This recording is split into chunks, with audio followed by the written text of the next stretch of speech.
Et on prend tout de suite la direction de Kigali. Jean-Paul Kimonyo, bonsoir, vous êtes politologue. Le tournant dans les relations entre le Rwanda et la France, est-ce que nous y sommes vraiment cette fois? Cette fois, on a l'impression qu'on y est vraiment. On a l'impression qu'on arrive à un aboutissement en fait, d'un processus. Donc, processus qui a commencé de façon plus forte et plus continue depuis 2017, après l'élection du président Macron. Et là, avec cette visite, avec ce discours et ensuite avec la nomination d'un ambassadeur, on arrive vraiment à un point d'aboutissement de ce processus de rapprochement. Alors quand Emmanuel Macron dit que ceux qui ont traversé la nuit peuvent peut-être nous faire le don du pardon, est-ce que ces mots ont plus de valeur que des excuses, comme le dit le président Paul Kagame? Comment est-ce perçu à Kigali alors que des excuses étaient très attendues? Très attendu, c'est pas certain, parce qu'il y avait certaines personnes, c'est vrai, qui demandent des excuses, c'est plutôt des associations, certaines associations de rescapés. Mais de façon générale, la question des excuses n'est pas centrale par rapport à ce que nous attendions de la France. Et effectivement, avant même que le président Kagame ne se prononce, moi-même, j'avais tweeté en disant que le président Macron avait fait une demande subtile mais très profonde de demande de pardon aux rescapés. Et ça a été comme ça que ça a été perçu. C'est vrai que ça a été fait de façon subtile, mais les Rwandais sont habitués à la subtilité. Ce qui est important, c'est vraiment l'essence de l'expression du discours. Et dans cette partie du discours, effectivement, il y a une demande de pardon modeste, avec une certaine humilité, mais très claire aussi. Alors l'association dont vous parliez, c'est l'association des rescapés du génocide, Ibuka, qui s'est dit plutôt satisfaite, mais regrette l'absence donc d'excuses d'Emmanuel Macron. Lors de cette visite qu'on peut qualifier du coup d'historique, il y a plusieurs coopérations annoncées sur le plan judiciaire. Emmanuel Macron a annoncé la poursuite des génocidaires encore en fuite. Il se trouve que des dizaines de présumés génocidaires se sont réfugiés en France, notamment Agathe Habyarimana, la veuve de l'ex-président rwandais qui jouit d'un statut juridique très ambigu. Notre envoyé spécial François Joly a interrogé le président français à ce sujet. Écoutez. En ce qui concerne Agathe Habyarimana, qui fait l'objet d'un mandat d'arrêt international de la part du Rwanda, que va-t-il en être de sa situation puisqu'elle vit depuis très longtemps en France? Alors, je ne vais pas parler de cas particuliers parce que justement, il ne m'appartient pas de faire le travail qui d'abord procède de la justice, mais ce que nous avons décidé de faire et qui dépendent des chefs d'État, et ce que je me suis engagé à faire, c'est premièrement de donner tous les moyens pour que la coopération judiciaire s'améliore. Et deuxièmement, c'est de construire toutes les solutions administratives qui peuvent faciliter, d'une part, les poursuites, l'établissement de la vérité et les extraditions. Monsieur Kimonyo, c'est un pas important, cette promesse sur le plan judiciaire, de poursuivre les présumés génocidaires réfugiés en France? Tout à fait, parce qu'il y a un article qui est sorti il n'y a pas longtemps par un jeune journaliste français qui a montré l'étendue des réseaux de génocidaires en France. Mais ce sont des dizaines de personnes qui sont en France et qui, depuis 1994, n'avaient pas été inquiétées du tout par la justice.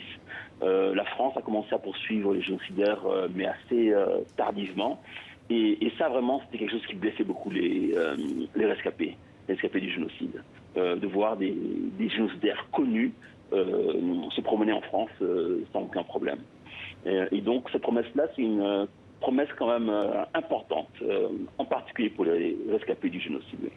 Et sur le plan diplomatique, on va revenir sur les relations compliquées et tendues entre Paris et Kigali depuis 1994, rythmées donc par cette question lancinante. Quelles ont été les responsabilités de la France dans ce génocide? Sujet signé Florent Krebseg, et on revient vers vous dans un instant, Monsieur Kimonyo.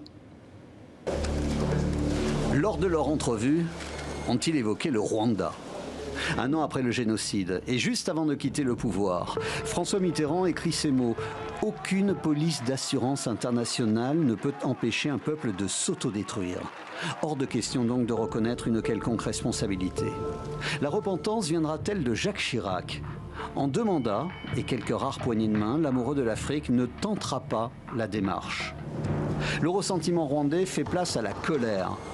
Quelques mois avant la commémoration des 10 ans du génocide, le juge français Jean-Louis Bruguière met en cause plusieurs proches de Paul Kagame dans ce qui fut le déclenchement du génocide. L'attentat sur l'avion du président Habyarimana. L'ancien rebelle Tutsi devenu président contre-attaque. La France, et en particulier l'establishment français, sont les moins qualifiés pour émettre le moindre jugement sur ce qui s'est passé au Rwanda. Et cela, compte tenu de l'ampleur de leur culpabilité dans cette affaire. 2 ans plus tard, il n'est plus question de dialogue.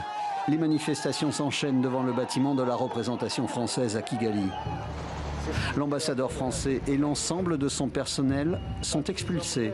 Quelques mois plus tard, une commission rwandaise remet à Paul Kagame un rapport sur l'implication de la France dans le génocide.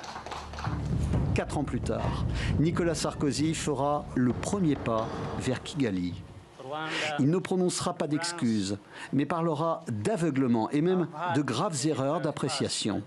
Si la réconciliation a lieu au Rwanda, comment pourrait-elle ne pas avoir lieu entre le Rwanda et la France? Une nouvelle ère semble s'ouvrir. Mais cet article, à la veille du 20e anniversaire du génocide, vient doucher les espoirs. Paul Kagame fustige une nouvelle fois le rôle direct de la France dans les exactions. Paris annule sa participation aux cérémonies du 20e anniversaire. L'année 2021 sera celle d'un nouveau rapprochement initié par la remise d'un rapport rédigé par une quinzaine d'historiens. Un récit pointant les responsabilités accablantes de la France dans le génocide des Tutsis et des Hutus modérés. Sans excuse sur les pages les plus noires, 27 ans après, la France et le Rwanda entament un nouveau roman. Voilà, un nouveau roman entamé par, notamment, vous le disiez tout à l'heure, Monsieur Kimonyo, la nomination d'un nouvel ambassadeur français. C'est un aboutissement dans les relations? Oui, tout à fait. Parce que sous Sarkozy, il y avait eu effectivement un certain nombre d'initiatives qui avaient été prises, mais ces initiatives n'avaient pas été aussi loin, n'ont pas été jusqu'à inscrire ce rapprochement-là dans les institutions. Et là maintenant, c'est pas seulement des rencontres entre 2 chefs d'État qui se font, mais c'est vraiment l'amorce de relations diplomatiques normales entre le Rwanda et la France. Et donc on peut dire qu'on a atteint un niveau beaucoup plus profond, peut-être beaucoup plus stable que par le passé.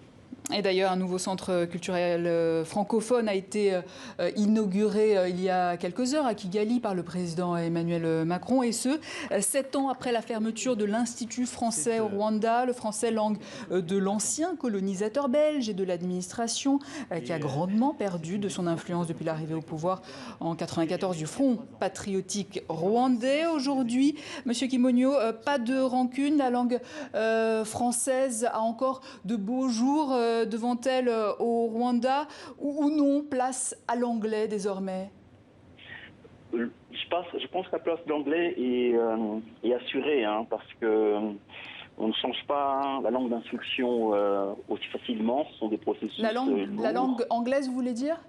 Oui, la langue anglaise comme langue d'instruction dans les écoles.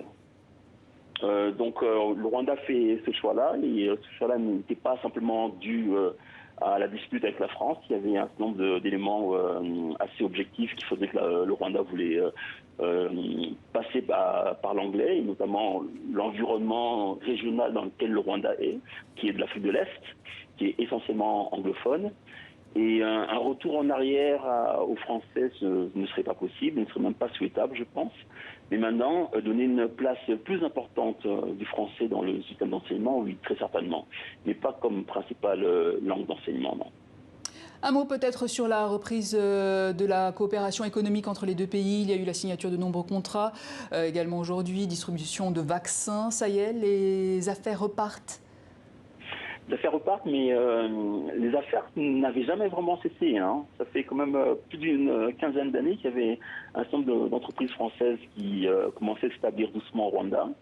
Et je vous dirais que même avant ce rapprochement, il y avait Vivendi s'est installé, a ouvert par exemple un complexe de cinéma ultra moderne. Et c'est vrai que ce rapprochement-là symbolique va certainement renforcer et peut-être diminuer les craintes d'investisseurs potentiels français au Rwanda. Mais les affaires n'ont jamais vraiment cessé en fait. Jean-Paul Kimonio, merci. Je rappelle que vous êtes politologue rwandais.